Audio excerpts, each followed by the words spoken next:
Hello, everyone. Thanks so much for joining the webinar this morning. I'm Adam Wells with Appalachian Voices, one of the co-conveners of the Solar Work Group of Southwest Virginia, which is hosting this webinar. We're really excited to share this information with you, and thanks again for joining. So I'm going to talk a little bit about the work group and why we're having this webinar, and then turn it over to Christine Govey, who's going to be the moderator of the panel. So this webinar is focused on utilizing post-mine land for solar development, talking specifically about Southwest Virginia and West Virginia examples in this webinar, but it can definitely be applied to the Appalachian region as a whole. And then we're also going to talk a little bit about community solar, a little bit of contrast to utility scale as well. So just some background on the Solar Work Group. It was formed as a result of the 2016 Economic Forum in Southwest Virginia hosted by UVA-Wise. The work group formed out of the question of, how do we utilize the development of a solar industry in Southwest Virginia to really be an economic catalyst for growth and economic development in the 7-county region of Southwest Virginia. So the work group really coalesced around that question and has had regular in-person meetings and conference calls since 2016. And over that time, we have developed 4 key goal areas of the work group, which include identifying and developing sites that are ideal for solar development. That's kind of where this discussion falls in. Goal 2 is to grow workforce development and entrepreneurial opportunities to advance solar projects and maximize local benefits to the region. Goal 3 is to expand education and outreach in communities with local leaders and around solar benefits. And Goal 4 is to promote policy changes that will help grow the solar industry in Southwest Virginia. And so throughout the formation of the work group and the publishing of the roadmap for Southwest Virginia, which the work group put out in October of last year, we've always kind of talked about, well, what about solar on post-mine land? And so at this point, this webinar is kind of one of the places where we are diving deep into that question, seeing, what's been done and what the interest is for developing solar on post-mine land going forward. So with that, I'll turn it over to Christine to introduce our panelists and talk how we'll organize the rest of the program. Great.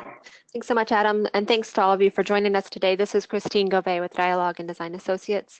We have a great group of folks presenting today, and they include Hannah Coman of the Southern Environmental Law Center, Joey James of Downstream Strategies, Eric Sproulus with the Nature Conservancy with the West Virginia chapter, and Nick Pollier with the Virginia Department of Mines, Mineral and Energy. And they're going to be talking about utility scale solar on post-mine lands, but a few other nuances as well.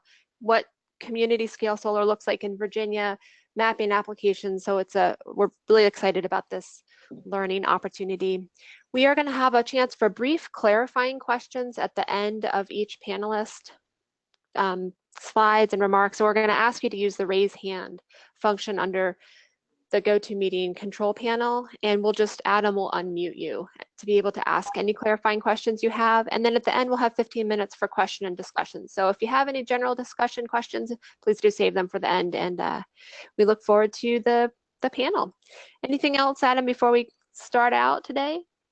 Yeah, just a quick mention and thank you to the other co-conveners of the work group, which are the University of Virginia's College at Wise, Office of Economic Development and Engagement, and People Incorporated of Southwest Virginia. Absolutely. And the project website, if people would like to learn more or would like to see the full roadmap, is swvasolar.org. A lot of really interesting work happening across the board, this being a small bit of a pretty intensive effort. So thanks again so much for our presenters for joining us today. We're going to turn it over to Hannah Coman, again, of the Southern Environmental Law Center, to start us out. Good morning. This is Hannah Coman at the Southern Environmental Law Center, also called SELC. I'm an attorney here, and I work exclusively on our solar initiative.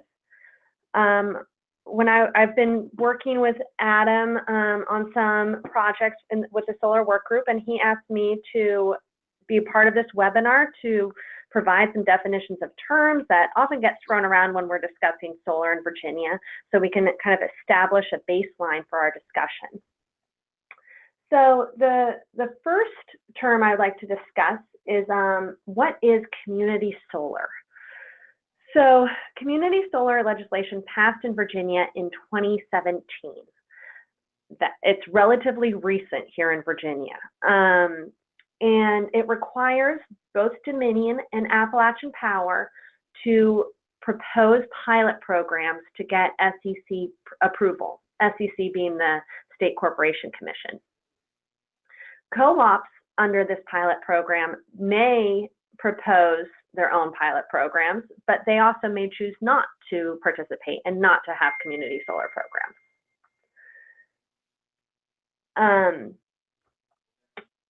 The pilot programs will last for about 3 years or so from the date that the generation starts. Under this legislation, the generation is owned by the utility. So that means that the solar panels and the windmills are actually owned by Dominion or APCO or the electric co-op. They're not owned by the participants or the community. Okay, there we go. They're not owned by the community or the participants. This is a little bit different than how community solar works in other states. So that's just kind of one key difference we want to make sure that everybody understands. There is also, the legislation requires that it's a voluntary companion rate, meaning that participants pay their current fees, their current electricity, plus an additional premium that compensates the utilities for the community solar. Oh, and just to clarify, backing up, that all of the community solar is for solar projects, not other types of renewables. The pilot program is limited to 10 megawatts for APCO and 40 megawatts for Dominion, but there's no cap on the pilot programs for the co-ops. In APCO and Dominion territories, they must build new solar facilities, whereas co-ops may use existing generation supply located within or outside of their own territories. So this is like I said, this is a relatively new program. Some of the positive aspects of it are that any ratepayer can just sign up for the program if it's offered in their territory. They don't need to organize. There's no risk involved for those participants. We expect that like I said, it's a voluntary companion rate, so we expect that it would mean that participants would pay more than what they are currently paying. What that exact rate is remains to be seen based on the programs that the different utilities are proposing. We expect to see it to be around 1 to 2 cents per kilowatt hour. Dominion has developed a program and has submitted it to the SEC for their approval. APCO and the electric co-ops are currently working on developing their own programs. So I think there's a lot of potential there to influence their programs as they're currently being developed. So I think this is something at SELC we're offering to talk to APCO, to talk to any electric co-ops that may be interested, and offer our 2 cents of what would make a good program, and what customers want to see and what customers are demanding. So I think there's a lot, although there's been some critique of this legislation, primarily based on the fact that it's utility-owned community solar and not community-owned community solar, there are some great opportunities here that if the utilities propose good programs, I think there's a lot of potential to get involved. Next slide, please. The other big term I wanted to discuss is utility scale solar. So the main distinguishing factor with utility scale is the size. We're talking about very, very, very large projects when we're talking about utility scale solar. And typically, because of the size, it's ground mounted. So not on the roofs, but actually taking up land. The utility scale solar may be developed by the utilities or by a private developer.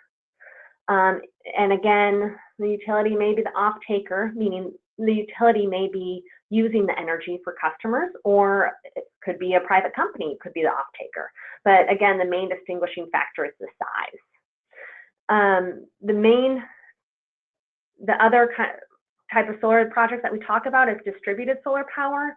And that is usually small scale, or that is small scale installations. So sometimes it's rooftop, sometimes it's ground mounted, but it's primarily designed to meet the immediate demands of the property on which it is located, which is the difference between that and utility scale solar.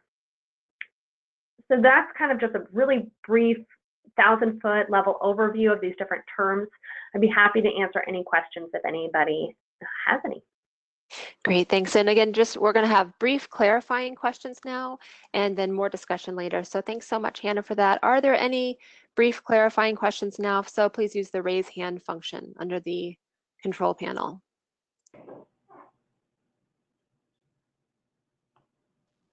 I don't see any raised hands, Christine. Okay, great, thanks. Sorry about the back and the screen share. So we'll turn it over now to Joey James with Downstream Strategies to go into utility scale solar on post-mine lands more specifically. So Joey, we'll turn it over to you. Great. Thank you very much, Christine.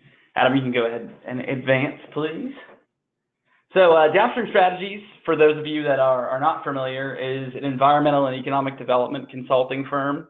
We have 3 offices across West Virginia, and I would say that we are considered a small business, staff of 16. Go ahead and advance, Adam. Really, our work aims to strengthen economies, sustain healthy environments, and build resilient communities. We've worked with the Solar Work Group of Southwest Virginia on a couple of previous projects. I'm looking forward to talking to you today. Go ahead and advance, Adam. So solar creates more jobs per unit of energy output than any other electric generating technology. In my position at Downstream Strategies, I really get to work with groups across Appalachia. And what I try to stress to people is that solar can only be part of a solution for Appalachian economic revitalization, which is why we're all here, right? Unfortunately, not everyone in Appalachia can have a solar job, but a few people in your community probably can, and we owe it to those folks to provide them that opportunity. And that will really happen with a mixture of large-scale installations and your smaller distributed installations. Go ahead and advance, Adam. So there's a serious difference in opinion when it comes to large-scale solar versus distributed solar, and some of my solar advocate friends really dislike large-scale solar. But why is that? Well, some of the popular reasons that I've heard have been that relative to distributed solar, large-scale solar creates less jobs per unit of energy output. Additionally, many of the jobs associated with large-scale solar installations are temporary, only lasting a few months, and workers may or may not have work in the solar industry after the job is complete. Large-scale solar also takes up a lot of space, acres and acres of land, as opposed to just a small space on your roof. Large-scale solar requires a greater investment. Some people think that large-scale solar perpetuates a dying and inefficient centralized electricity system. And generally, navigating large-scale solar at a large-scale solar interconnection is much more complicated than net metering distributed systems. Go ahead and advance, Adam. And actually, yeah, there you go. So one of the big reasons to focus on large-scale solar is that this is the scale that some of the world's largest companies with vigorous corporate sustainability commitments are building at.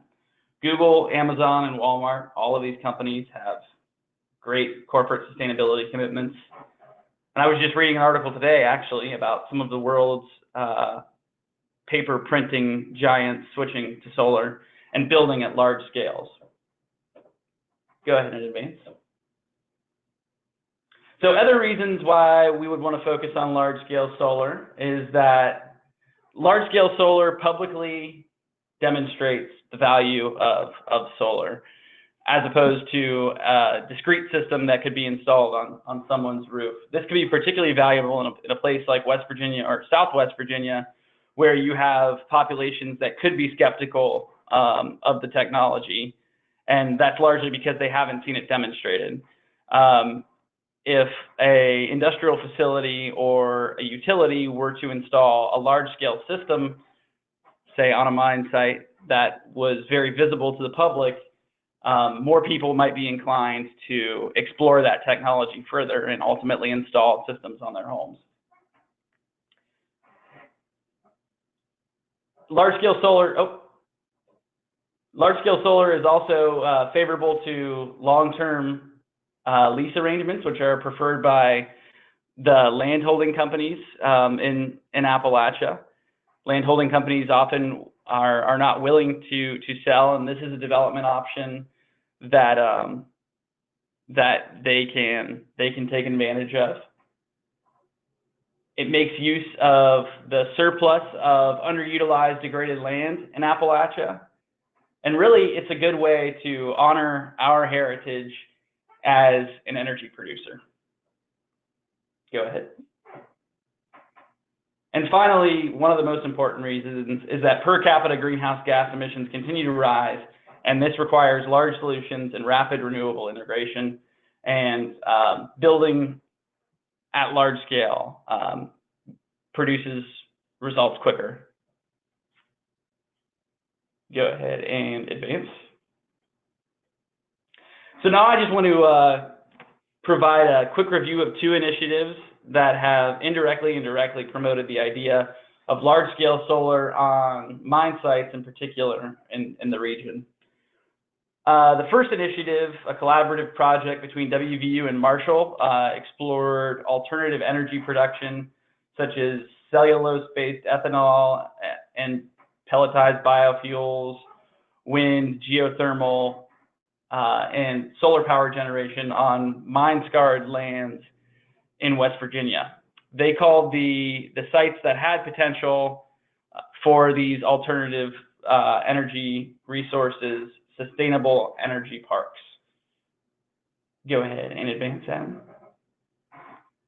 So here's how they define sustainable energy park: a former mine site with sufficient space, physical characteristics, infrastructure, and stakeholder support to accommodate the production of renewable energy.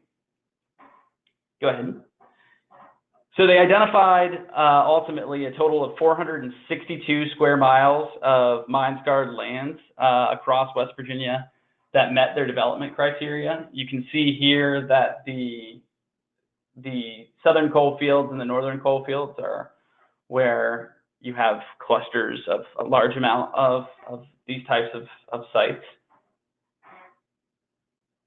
So on a similar front, another West Virginia-based report that Christine was kind enough to include on the email announcement for this webinar was produced by Downstream Strategies with support from the Appalachian Stewardship Foundation. And the idea behind this report was to demonstrate on the landscape level the viability of large-scale solar on degraded land in West Virginia. And so that includes things other than just mine-scarred sites, landfills, Superfund sites, and other types of degraded land. And we wanted to connect this with a conversation about how this idea could help reduce the carbon intensity of West Virginia's power sector.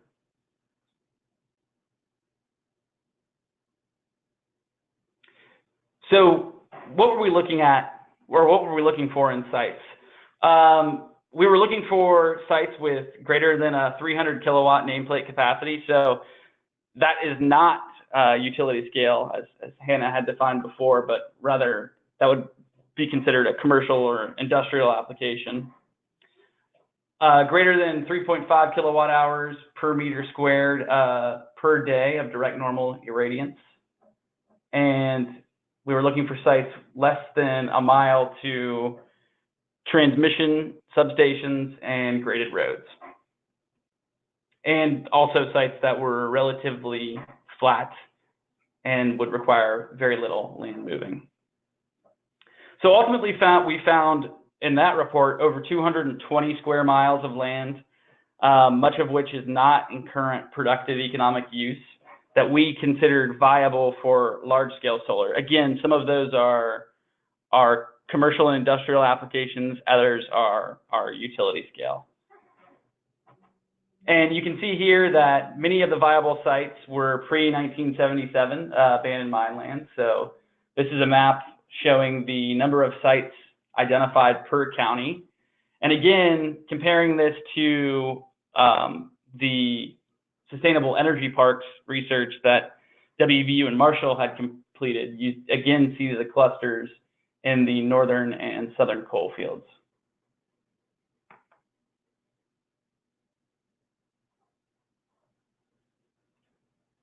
So, and as you can see here, that we also saw the same clusters among the post-MACRA sites.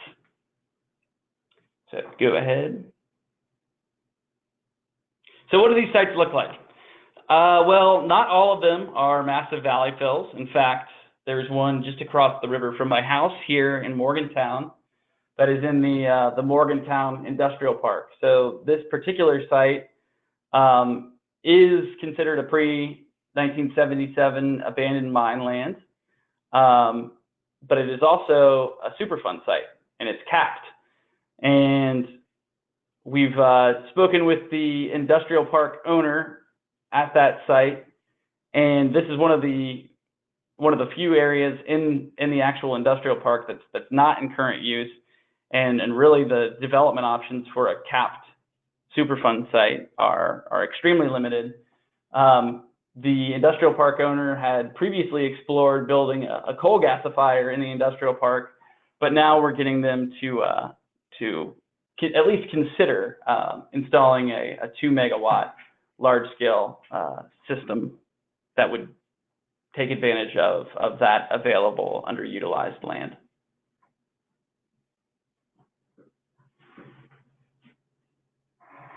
So unfortunately, we just can't start throwing up solar farms on mountaintop removal sites and selling the power through PPAs. Things are a little bit more complicated than that, and we need to find ways to both incentivize and encourage renewable integration in Appalachia. And sometimes we have to do that without the state's involvement. I recently read an article in Energy News that lays out the conundrum Appalachian Power and other utilities in our region finds themselves in. Appalachian Power, whose territory, if you're not familiar, includes parts of Virginia, West Virginia, and a small part of Tennessee, has had to close older coal-fired power plants due to clean air regulations, but still has enough capacity that regulators won't allow it to make big investments in cleaner alternatives either. The coal industry's long-term downturn has suppressed energy demand in the region, which has also prevented the company and others like it from adding more capacity.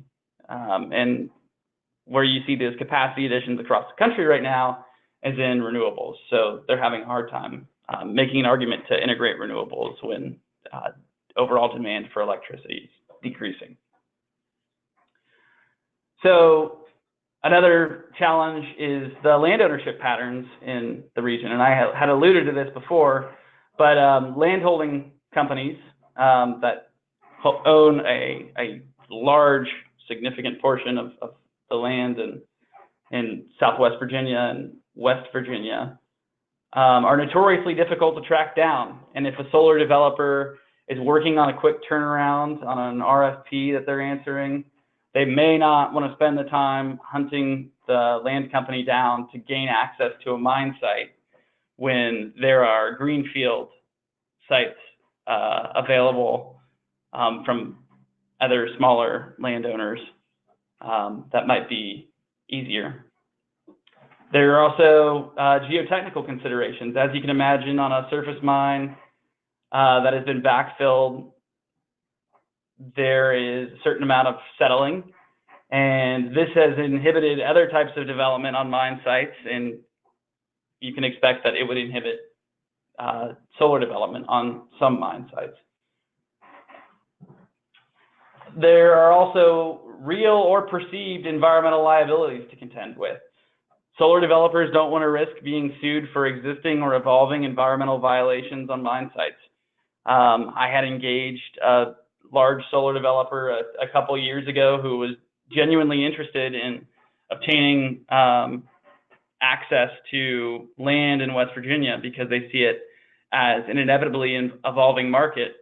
And when we began the discussion on utilizing mine sites, they just weren't willing to hear it out because there was potential liabilities that they wouldn't have had if they went for a greenfield option. So go ahead. So what's our opportunity though? We have and to me, it's unfathomable the amount of available viable land that we've conceptually demonstrated multiple times would work for this type of development. We just need to crack that nut. As I had mentioned before, long-term lease arrangements are another opportunity. These arrangements are likely favored by landholding companies and can be structured to shield the lessee from existing environmental liabilities. So you basically skirt around the issue of the real or perceived environmental liabilities on the site by encouraging leasing. And ultimately, solar on mine lands is an opportunity for developers to get in on the basement level on both mine land redevelopment and solar development in Appalachia. And those are both nuts to crack that whoever can crack those nuts is going to be very successful in the region.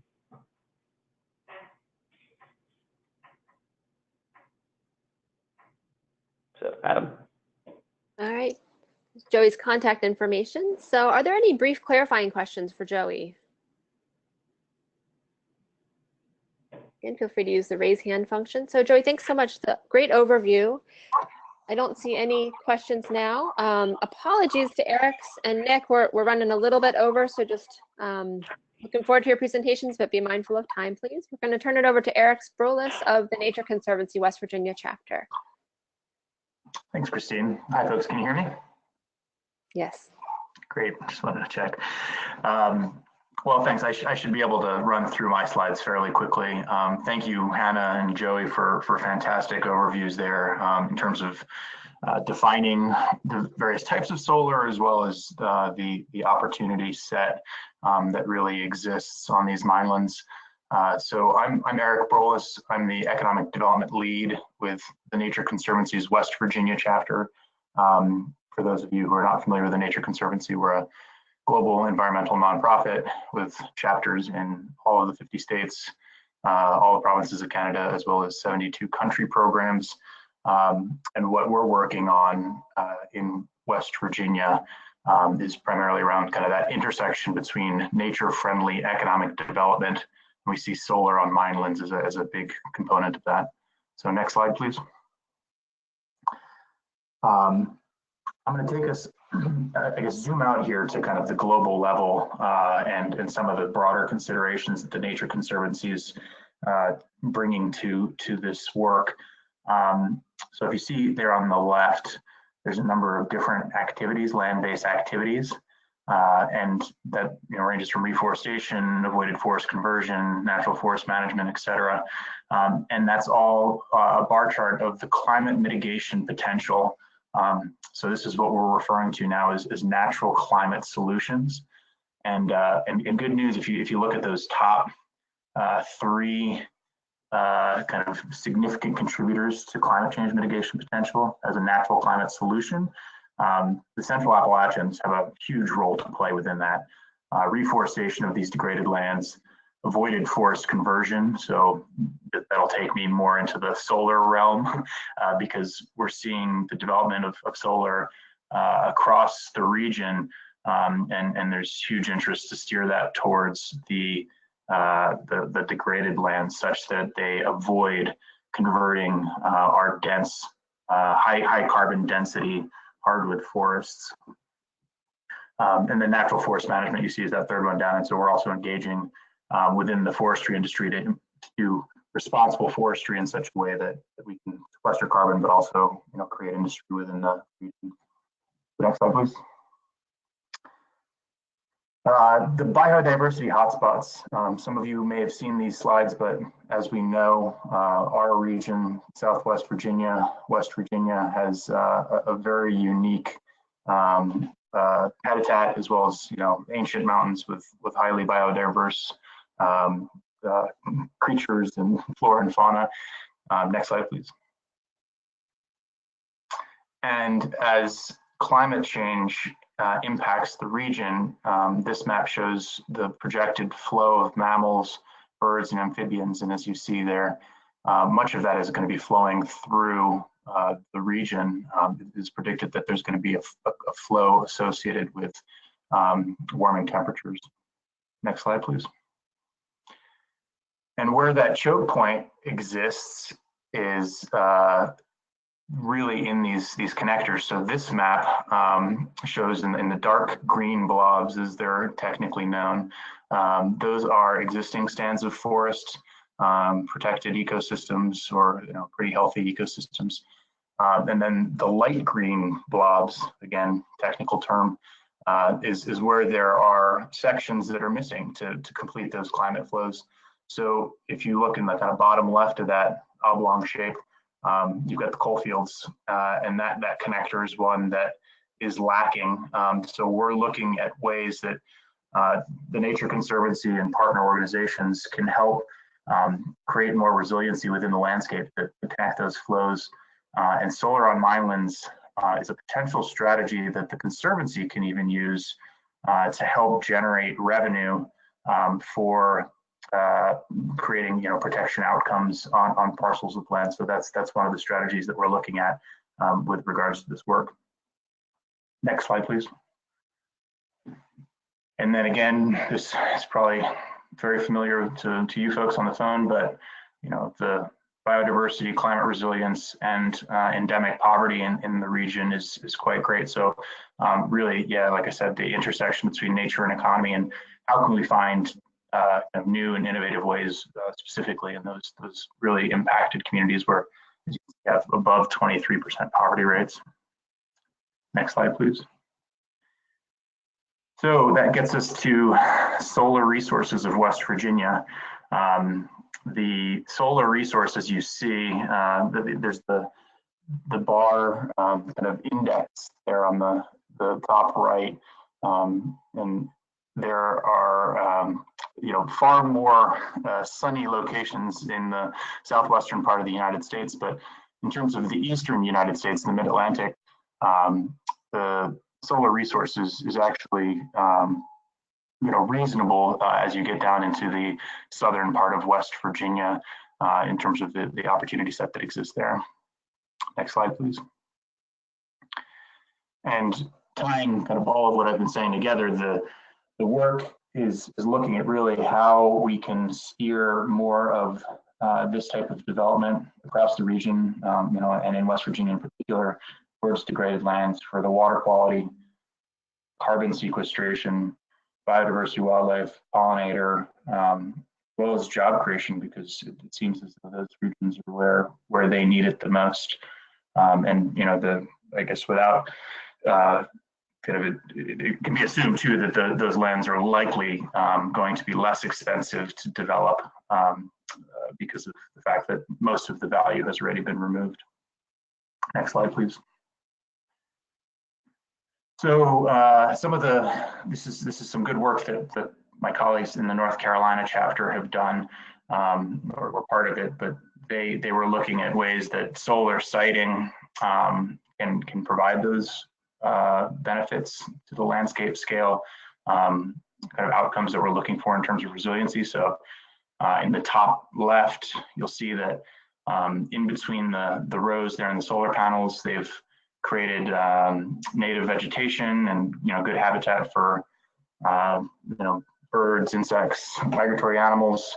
On the top right, you'll see that there's a picture of a right-of-way that was maintained there in the stream bed in between the solar development.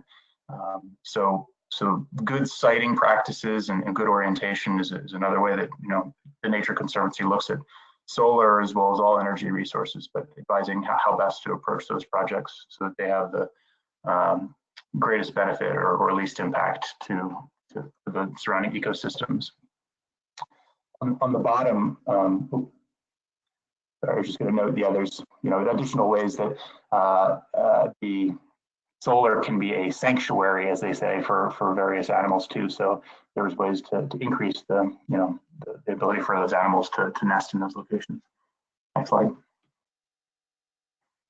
So overall, this is kind of a preview, and I realize I'm probably leaving a lot of you with the desire for more depth, but we're in the process of developing a report, and we're working with Downstream Strategies and other partners, really to use TNC's strength as a convener and as a non-confrontational collaborative organization to develop strategies, both that we can kind of utilize our internal strengths, but also compel external stakeholders to take action. So our roadmap that is going to be due out this fall will hopefully give all of the external stakeholders that you see out there on the right, from mineland owners and solar developers, utility, corporate off-takers, et cetera, some of the ammunition that they might need, or at least help provide additional justifications as to why solar on minelands would be beneficial from each of their perspectives. So overall, as I said, the work is culminating in both looking at ways that the broader stakeholders could be engaged to steer these projects to the right place in the right way, and also that they can potentially be utilized to facilitate the broader protection and conservation work that the Nature Conservancy is pushing forward. So I think that's my last slide. I hope I caught up on some time. Great, Eric. Any clarifying questions for Eric? All right, really amazing knowledge that's being shared. So thanks, Eric, so much. We're going to turn it over. I don't see any clarifying questions now, so we're going to turn it over to Nick Pullier with the Virginia Department of Mines, Mineral, and Energy. Nick, we'll turn it over to you. Thanks, Eric.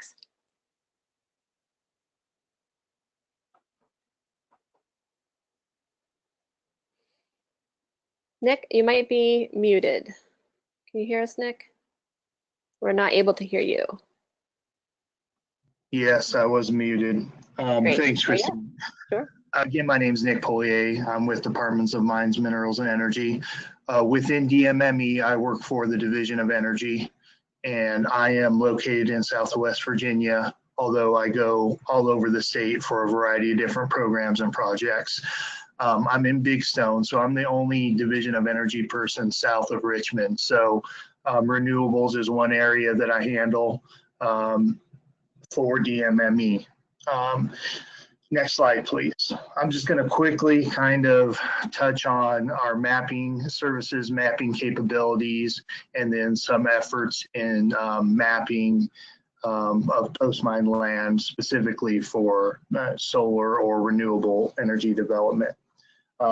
We do have a dedicated mapping division, and up there in the red box I've highlighted our website where you can find our actual mapping website. If you go to dmme.virginia.gov and you go to our mapping and resource center, and we have a variety of different mapping services that are both interactive, and then you can pull up stored maps. Next slide, please, Adam.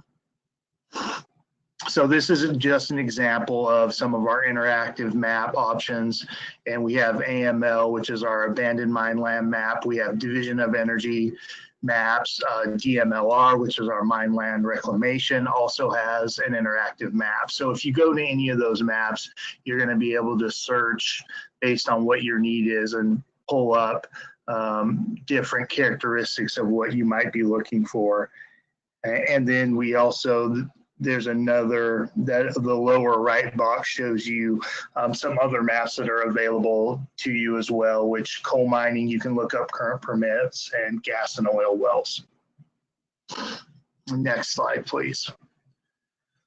Okay, so a variety of different maps, and when you go into our interactive maps, this will actually pull up. This is one of our interactive maps, and this is Wise County, which is where I'm located, mined lands. So this would be both active and non-active mined lands. And as you can see, there is quite a bit here in the area.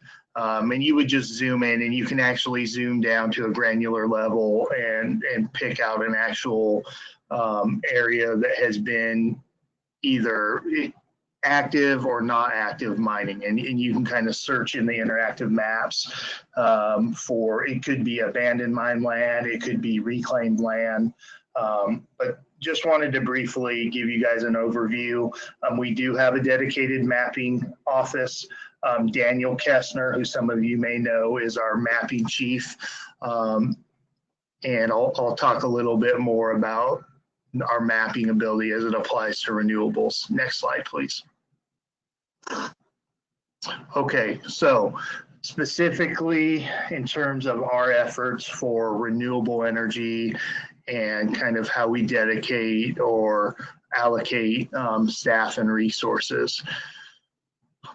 The 2014 Virginia Energy Plan, which was released by then Governor McAuliffe, was updated in 2016. So it'll be updated again here since we have a new governor. Should be coming out this year. We're working on the update right now.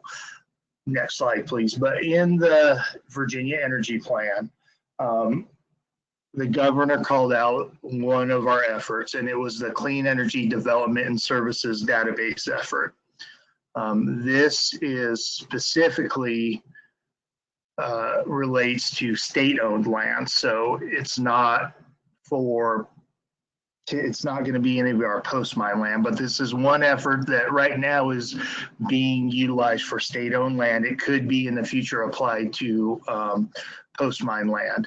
But what SEDS is, it's just a database of state-owned land and or facilities that, in conjunction with JMU, tries to identify sites that are suitable for solar. At this point, it's just solar PV systems.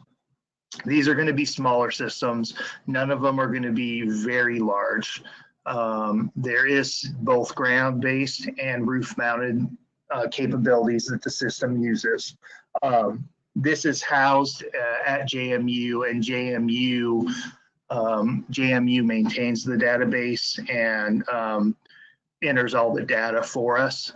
So if it's something that you're looking into, it's actually difficult to find for some reason, but you have to go to the James Madison University Center for Wind Energy.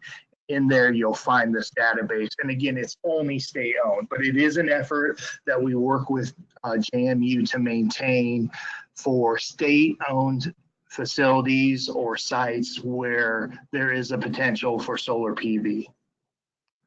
Next slide, please.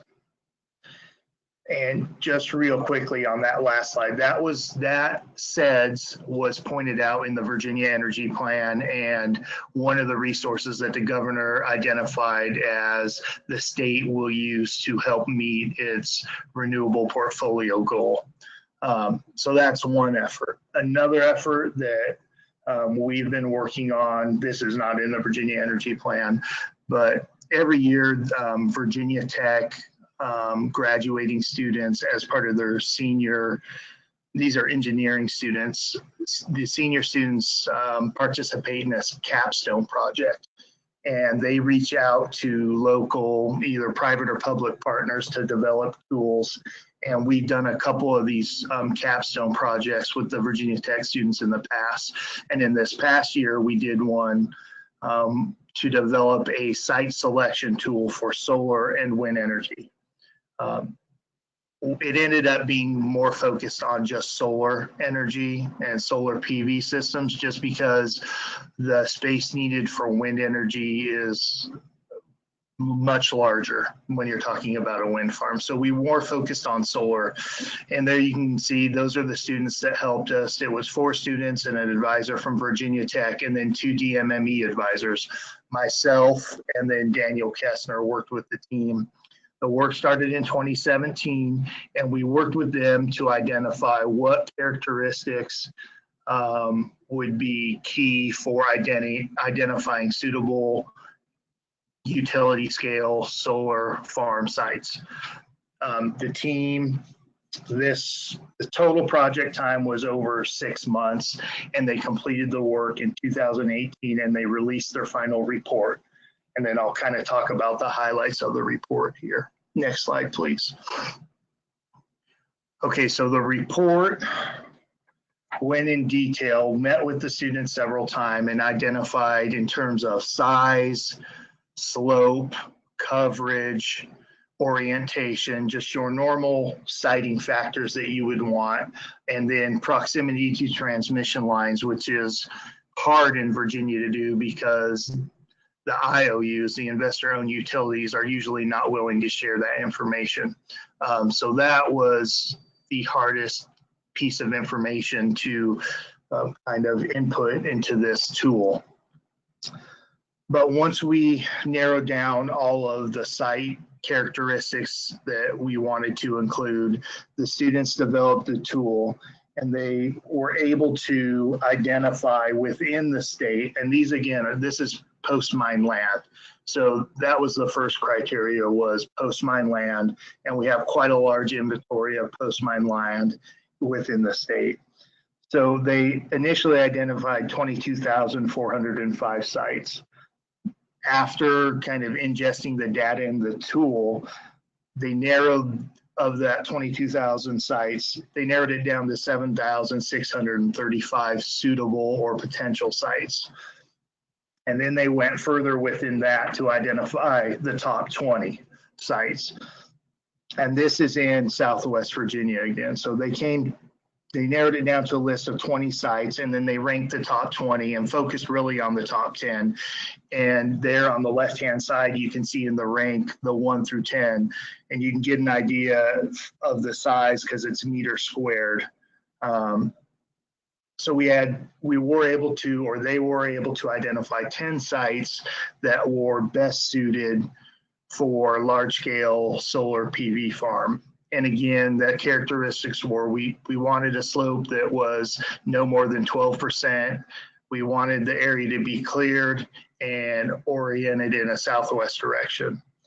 And so they worked with myself and then Daniel Kessner, who is kind of our mapping expert, to input the needed data into the tool and then get an output that would be able to identify these actual sites. And the sites are there identified by number, just for simplicity, but we do have the actual where the site is located in terms of lat long, and then site owner in terms of identifying that. We don't house that data. That data is housed by the county, and you can find site owners online in their databases, because that was one of the things we wanted to be able to do, was identify a site owner so that potential developers could be able to reach out to them.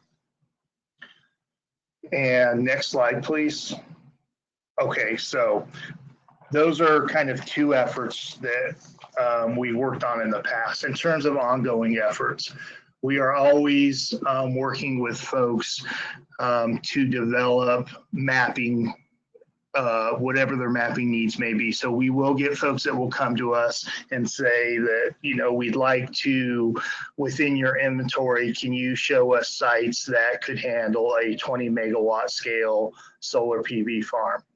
And so as those kind of ad hoc requests pop up, we definitely have the capability to do that.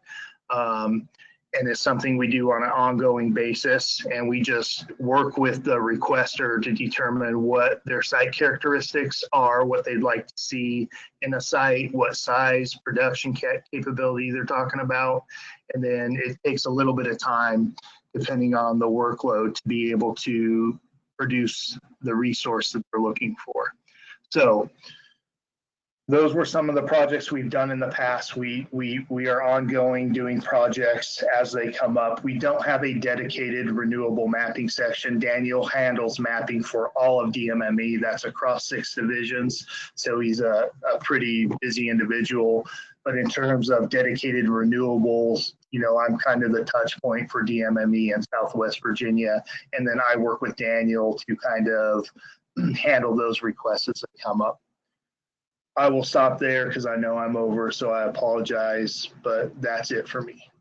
Great, Nick. Really fascinating, things that are taking place across the board. So we'll first have a chance for any brief clarifying questions for Nick, again, by using the raise hand function, which is found near your microphone and video camera icon, or moving on to a moment under you can also send questions via text as well, via the text function under questions. So any clarifying questions for Nick? Hey, Christine. Yes. This is Joey James. Great. I just want to commend Nick and DMME for the awesome mapping resources that they have made available to the public, because they're really unparalleled across the region. And it's really great, as you know, especially to hear about their engagement of students and all of this. I just want to commend them. It's awesome resources they've made available. Absolutely. Hey, thanks, Joey. Yeah, the mapping department and Daniel do a really good job. They have a lot of tools, including drones that we just got in the last year. So when things like requests for whatever kind of mapping come up, they are very responsive, and we never have any issues getting our requests filled. Great. It's exciting to hear about. So we have just about 8 minutes left, and Adam's going to wrap us up at the very end of our webinar today with some next steps, but we have just a little bit of time for general questions. Any questions for any of our panelists from any of our participants? Again, you're welcome to either raise your hand and we will unmute you to answer the question, or to ask the question and for the panelists to answer, or you can type it in. Or any other feedback from our other panelists on what you've heard. Hey, it's Adam. I've got a question for Nick. Really exciting to learn more about the mapping y'all are doing, especially identifying that short list of sites. I'm just wondering, you know, I know that you talked about identifying landowners as something that sounds like that needs to happen in more detail, but just wondering if there's been any preliminary discussions with the landowners of those sites or potential developers interested in those parcels that you could share with us, and what next steps would be for actually getting solar developments on those locations you've identified. Yeah, we have had some initial interest from some folks asking about those parcels and who the site owners are. The next steps would be once they have the site owner, the developer then reaches out to the site owner to see if there's an interest there. And typically it would be a lease type PPA arrangement where they would lease the land from the site owner in most cases. And then if that's the case, then they are interested. The next hurdle, and probably the largest hurdle, is going to be talking to the IOU, the utilities. So whichever service territory you're in, whether it be APCO, Dominion, or even a municipality, that's really the next step once there's interest on both parties, and that's really the larger hurdle that would need to happen. But again, we have had some interest, and we're kind of working through those 10 sites and the potential for developing possible projects there. Great, thanks, Nick. We have a question from Brad Krebs of the Nature Conservancy. Brad, we're actually going to unmute you to ask it directly.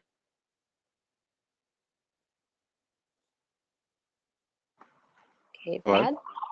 Can you hear me? You're on. Yeah, we can hear you now. Thanks, Brad. Oh, yeah, great presentations, everyone. I was just curious about how much we know about the potential for utility scale solar to generate direct revenue to localities. Different types of energy production get taxed in different ways, and that generates, local revenue. Do we know much about how solar projects would benefit the localities, not in terms of jobs, but in terms of, direct revenue? Great, thanks, Brad. Any panelists want to respond to that?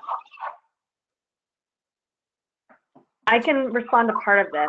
This is Hannah Coman. I know that I was talking to some large-scale or utility-scale solar developers, and I know that they have information about that because that is something that they definitely, when they're applying for permits, they definitely include in their presentations to the localities in terms of how the amount of money in taxes and other incentives localities can make from these types of programs. I do not have those figures, but I can definitely send those to you and get my hands on them. Great, thanks, Hannah. Any other responses to that question? This is Eric, and I'll jump on board there. Yeah, so there's, the property tax implications. So if the properties are being assessed at a higher value, they're relatively low here across the region. So I'm not sure that that's a huge number, but there's going to be something there. In addition, one of the other kind of economic drivers is simply, in the construction phase, there's a lot of folks that have to, either be sourced locally in terms of, labor to help install those projects, but a number of folks, as Joe mentioned, especially at the utility scale, will come in from remote locations, and that, also, creates more hotel stays, gasoline purchase, and all of that other indirect economic activity. So, while that's not, a huge number, it definitely does contribute to the local outcomes. Okay, thanks, Eric.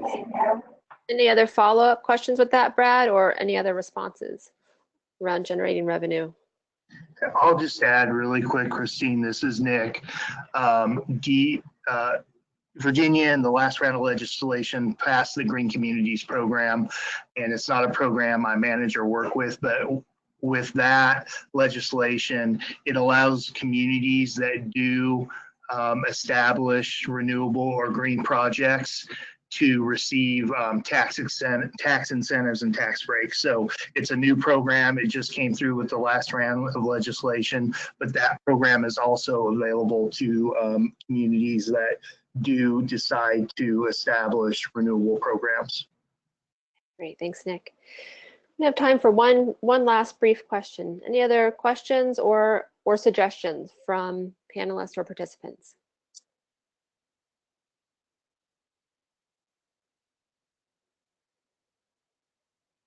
Christine, I don't know if it was just me, but I think you cut out at the beginning of what you were saying there.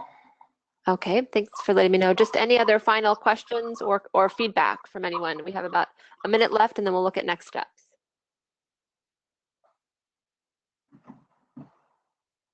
All right, so thanks again so much to our panelists today. There's so much happening and so much that can be done. So again, this was a starting point in response to information that the Solar Work Group wanted to learn more about. There will be opportunities for continued learning as well as actually moving forward with some of these goals in Southwest Virginia. If you're on the webinar but you have not joined the Solar Work Group email list, then feel free to on the website, swvasolar.org, scroll to the bottom and you can join, or feel free to send us any additional thoughts or comments. Just anything that's gotten those creative juices flowing from these great presentations. I'll turn it over to Adam to wrap it up now. Yep, thanks, Christine, and really appreciate you, Christine, for facilitating this webinar and pulling it all together with the panelists, so thanks to you. We've been recording this webinar and we will post it to the Solar Work Group website, www.swvasolar.org. And there's a few other webinars that we've put on that are hosted there as well. As I mentioned before, the work group meets on a regular basis and has regular conference calls as well. And just based on the interest that we've seen in this topic, both on this webinar today and prior, we'll definitely pick up this topic and see, if and how the work group can advance the goals of getting and supporting utility scale solar on post-mine land in Southwest Virginia and maybe beyond. So as Christine mentioned, if you're not on the work group email list, just shoot me an email adam@appvoices.org, and be happy to add you to it. And for folks who are on that email list already, look out for an email coming soon about our next call and in-person meeting later on in the fall, where we will pick this up as well as other exciting topics that the work group is taking on. So we're at the hour now. I'll end the webinar, and thanks everyone for joining, and thanks a lot to our panelists. Have a great day, everyone. Take care. Bye-bye.